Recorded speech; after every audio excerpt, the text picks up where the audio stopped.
යාළුවනේ දැන් ඉන්නේ අපි අඹම්පොල ඉන්නේ. කෝපි දන්සලක් හම්බුණා. මොන අඹම්පොල ඉඳන් අනුරාධපුරයට තියෙනවා කිලෝමීටර 53ක් තියෙනවා. පදිදු බඩ පිරුණාද? ඈ? ඔව් තව 53යි.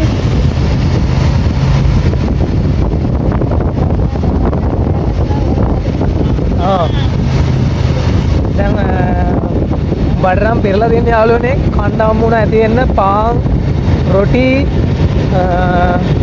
අයිස්ක්‍රීම් කඩල වඩිරුමු එකී මෙකී නොකී හැම කෑම වර්ගයක්ම තිබ්බා.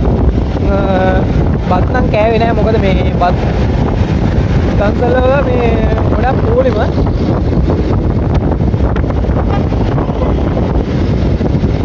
ඉතින් එහෙනම් මේ අපි අනුරාධපුරේම හමු වෙමු යාළුවනේ. එහෙනම් බයි. ඉන්නම්